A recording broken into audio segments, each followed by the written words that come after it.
Hi Aquarius! Welcome, welcome. So, tingnan natin kung ano yung mensahe sa'yo.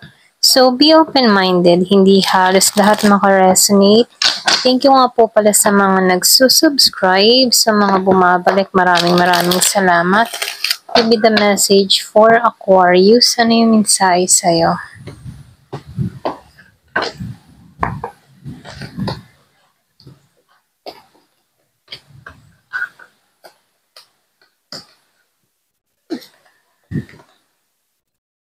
So, dito, no, nakikitaan ko dito, meron dito blessing na parating sa'yo, okay? Merong mga biyaya, unexpected, yung iba sa inyo. Meron din akong nakikitang pagbisita or pwede meron kang inaasahan ditong tao na pupunta sa'yo. Okay, meron akong nakikitang surprise visit dun sa iba and then yung iba naman sa inyo, inaasahan mo talaga to or iniintay mo talaga tong taong ito, okay? So, dito, no, nakikitaan ko rin dito. Meron ditong paglago na nangyayari din sa iba. Meron ditong, yung iba sa inyo, nagiging matapang, matatag sa panahon ngayon, okay? Meron kang mga napagdaanan dito kung bakit habang tumatagal, lalo kang lumalago, lalo kang nagkakaroon ng tapang, lakas ng loob na huwag sumuko, okay? Kumbaga, kaya mo ang lahat, kaya mo yung mga pagsubok na dumarating sa buhay mo nang may lakas ng loob. Kumbaga, hindi ka dito magagapi, hindi ka dito madadaya, okay? So, nakikitaan ko dito, meron kang inner strength, okay? Meron kang tapang lakas ng loob na kayanin lahat ng mga pagsubok na to. So, lumalabas din dito, no? Yung iba sa inyo, meron akong nakitang pagkilala or pwede rin sabihin meron kang mga ginagawa. Yung iba sa inyo kilalang tao or pwede rin yung iba sa inyo matatagpuan mo dito yung nanais mo, no? So, lumalabas dito merong recognition na parating doon sa iba na kung saan magbibigay ng kagalakan, kasiyahan sa'yo.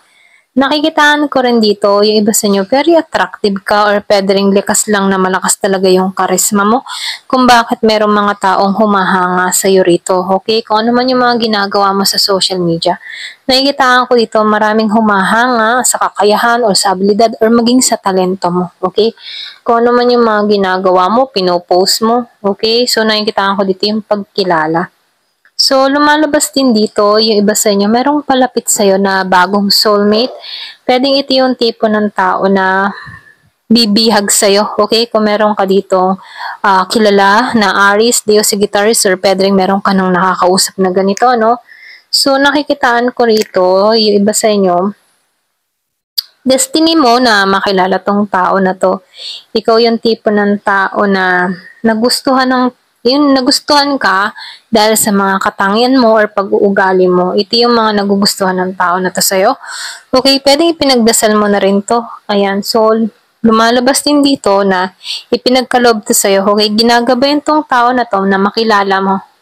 Ayan, so dito, no, meron nung nakikitang nagiging malaya sa sitwasyon. Kung ano man yung mga gumulo sa kaisipan mo, nakikitaan ko dito yung paglaya sa mga alalahanin, sa mga problema na nararanasan mo. Kumbaga, nakikitaan ko dito nagkaroon ka ng tapang, lakas ng loob, natanggalan to. Talagang ginagabayan ka, no, patungo sa pagbabago at sa pag-unlad mo. So, dito, no, meron akong nakikitang transformation na nangyayari sa iyo rito. Okay? May pagbabago na nagaganap na kung saan yung mga pagsubok na naranasan mo ay temporary lamang at napagtagumpayan mo to. So, lumalabas din dito marunong kang bumalanse, marunong kang gumawa ng aksyon para sa ikabubuti mo. Okay, so nafe-feel ko din dito, pagdating sa emotion mo, nakikitaan ko dito na okay ka, balance ka, marunong ka mag-control ng iyong emotion, okay? So dito nakikitaan ko rin dito, malakas yung iyong pakaramdam, malakas yung iyong intuition, malakas din yung iyong kutob. Ayan, ito na yung nakikita ko dito, no? So lumalabas din dito na yung iba sa inyo masagana or pwede rin sabihin andito ka sa period na nananagana ka, nakikita mo na yung resulta ng mga pinaghirapan mo. Ayan, may pag-unlad akong nakikita sa'yo. So, meron din akong nakikitang paggising, ginising ka. Or pwede rin sabihin, merong sa'yong Yung bang tipong meron ditong natauhan, meron ditong inaayos yung kanyang sarili para sa ikabubuti niya, okay? Kasi naranasan ng tao na to na mahirapan sa sitwasyon. Yung iba sa inyo, naranasan mo hindi makatulog, may mga bagabag na sumasagi sa kaisipan mo na kung saan pinaglabanan mo to. Kumbaga yung naranasan mong ito yung pagsubok para sa'yo kung paano mo i-handle itong sitwasyon na to. Okay? So, nakikitaan ko dito na nakaraos ka dito. So, dito, no, nakikitaan ko rin dito, merong paglalakbay. Yung iba sa inyo, nagbabala ka maglakbay, nagbabala ka mag-travel, okay, or pwede rin sabihin meron kang apply sa ibang bansa, na kung saan andito ka sa pag-iintay. Pero nakikitaan ko dito na meron ditong magaganap, okay, pwedeng 3 linggo, pwedeng 1 buwan, 3 buwan, okay. So nakikitaan ko dito, merong tawag na parating sa'yo, lalo-lalo na kung meron kang travel or meron kang iniintay na pag-alis, okay. So meron akong nakikita 3 numbers, ano, pwedeng 3 months, 3 weeks, okay. Ayan, ito lang yung nakikita ko dito. So, dito, no, yung iba sa inyo, meron akong nakikita magpapahayag ng kanyang nararamdaman, ng kanyang emotion, ng kanyang saloobin sa'yo. So, handa tong tao na to na express yung kanyang nararamdaman sa'yo. So, nakikitaan ko rin dito, kung meron kang kadiling na Scorpio, Cancer, and Pisces, pareho kayo, equal and balance yung inyong nararamdaman sa bawat isa, na kung saan, masasabi mong perfecto para sa'yo, okay? Kumbaga, siya yung tipo ng tao na marunong makiramdam, marunong makisama, or then nakikitaan ko rin dito, commitment talaga ang habol ng tao na to. So, lumalabas din dito, meron ditong positive na parating dun sa iba, magiging masaya ka, okay? Pwedeng magiging masaya ka dahil sa mga pagpapala na nare-receive mo at ito yung reward mo, okay? So, lumalabas din dito, very energetic ka, masayang aura mo at nakikitaan ko dito, yung mga tipo na magliliwanag, okay? Feeling mo, nasa sayo ng lahat, feeling mo na yung positive vibes lang yung aura mo, no? Ayan, ito na yung nakikita ko. Yun yung importante diyan yung positibo yung aura. Para lang sa ganun, yung buong araw, masigla, okay? Nakikita ko dito, masigla kang tao.